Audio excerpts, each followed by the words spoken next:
শতকে ইউরোপের রুগ্ন মানুষের তকমা পাওয়া তুরস্ক হানাদার ড্রোন তৈরিতে পিছনে ফেলেছে আমেরিকা, চীন, রাশিয়া এবং ইসরায়েলের মতো দেশকে। আঙ্কারার ভেরাকটার TB2 বিভিন্ন রণাঙ্গনে বদলাচ্ছে যুদ্ধের গতি। অটোমান সাম্রাজ্যের সূর্য তখন অস্তমিত। পূর্ব ইউরোপের দেশটির গায়ে লাগলো রুগ্ন মানুষের তকমা। আর্থিক, সামাজিক, রাজনৈতিক সব ক্ষেত্রেই সে দেশে তখন চলছে মারাত্মক অস্থিরতা।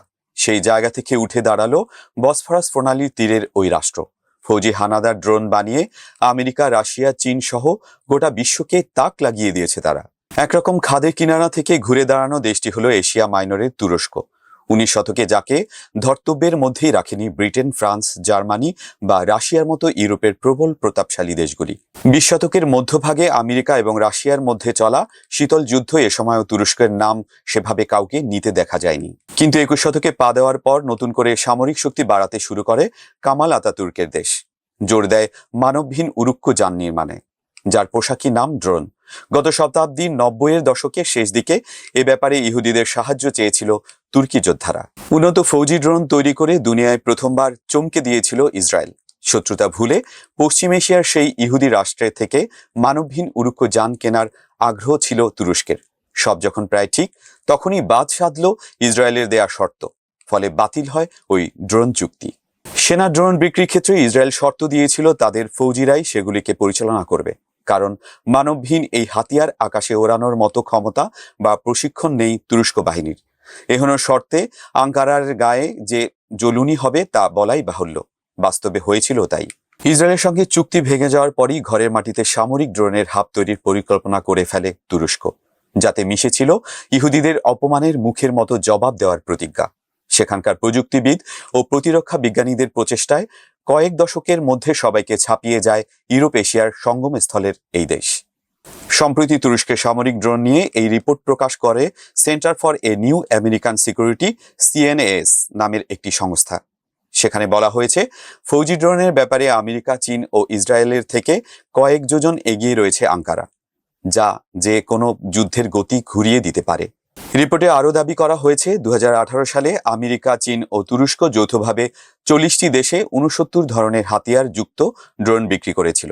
তারপর থেকে বিভিন্ন দেশের আঙ্কারার মানবহীন উরুক্কো যানগুলির উপর নজর পড়ে। ফলে পরবর্তী বছরগুলিতে ড্রোনের বাজার বড় খেলোয়াড় হিসেবে আত্মপ্রকাশ করে এই এশিয়া মাইনরের এই দেশ। আমেরিকান সংস্থা CNS এর দাবি, 2018 সালের পর থেকে হাতিয়ারযুক্ত সামরিক ড্রোন বাজারের 65% তুরস্কের দখলে চলে গিয়েছে। 26% রয়েছে চীনের হাতে।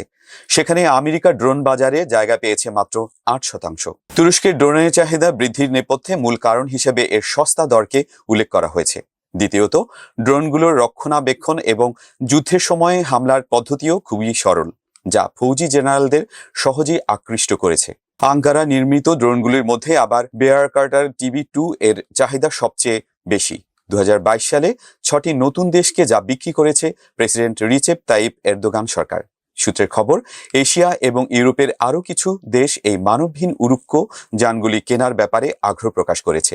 ভেরাকটার TB2 পুরোপুরি হাতে পাওয়ার পর তা বিদ্রোহী কুর্দিস্তান ওয়ার্কার্স পার্টির উপর প্রয়োগ করা শুরু করে তুরস্কের সেনাবাহিনী। 2020 সালে নাগরানো কারাবাখের অধিকার নিয়ে আর্মেনিয়া ও আজারবাইজানের মধ্যে শুরু হয় রক্তক্ষয়ী যুদ্ধ, যার ফলাফল আজারবাইজানি বাহিনীর অনুকূলে নিয়ে যাওয়ার নেপথ্যে বড় ভূমিকা পালন করেছিল এই তুর্কি ড্রোন। 2022 সালে রাশিয়া ইউক্রেন যুদ্ধ শুরু হলে ফের খবরের শিরোনামে চলে আসে ভেরাকটার TB। তুরস্কের এই ড্রোন দিয়ে রুশ ফৌজের মারাত্মক ক্ষতি করতে সক্ষম হয় ইউক্রেনীয় সেনা। লম্বা দূরত্ব পাড়ি দিয়ে ড্রোনগুলো হামলা চালায় মস্কোতেও, কিছু ক্ষেত্রে যা এয়ার ডিফেন্স সিস্টেম ও রাডারকে ফাঁকি দিতেও সক্ষম হয়েছে। এই 3টি সংঘর্ষ বাদ দিলে লিবিয়ার যুদ্ধ ব্যবহার হয়েছে ভেরাকটার TB। 2014 সালে ড্রোন বিক্রিতে বিশ্বের শীর্ষস্থানে ছিল চীন।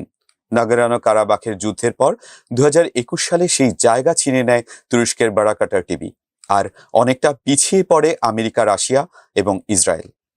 CNS এর রিপোর্টে বলা হয়েছে, 2020 সালের পর থেকে আফ্রিকার বহু দেশে নিখুঁত নিশানায় হামলা করতে সক্ষম ভেরাকটার TB সরবরাহ করেছে তুরস্ক, যা সেখানকার গৃহযুদ্ধকে আরও রক্তক্ষয়ী করেছে।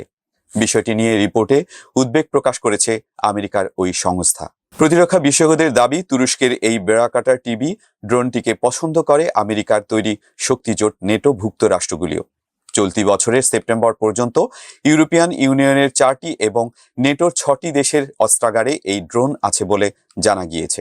2023 সালে তুরস্কের থেকে এই ড্রোন কেনে পাকিস্তান, যা 7,500 কিলোমিটার দূরের লক্ষ্যবস্তুতে আঘাত হানতে সক্ষম। 1300 কেজি ওজন নিয়ে দিব্যি দীর্ঘ সময় আকাশে ভেসে থাকতে পারে এই ড্রোন। ভারতীয় সেনার হাতে নেই তুরস্কের বেরাকাটার টিবি, তবে সম্পূর্ণ দেশীয় প্রযুক্তিতে তৈরি আত্মঘাতী ড্রোন ব্যবহার করে স্থলবাহিনী, যার পোশাকি নাম নাগাস্ত্র। এছাড়া আমেরিকার থেকে 31টি MQ-1 প্রিডেটর নামের মানবহীন হাতিয়ারযুক্ত উরুক্কো যান কিনেছে নয়াদিল্লি, যাকে এখনো পর্যন্ত বিশ্বের অন্যতম উন্নত ড্রোন বলে মনে করেন সমর বিশেষজ্ঞরা।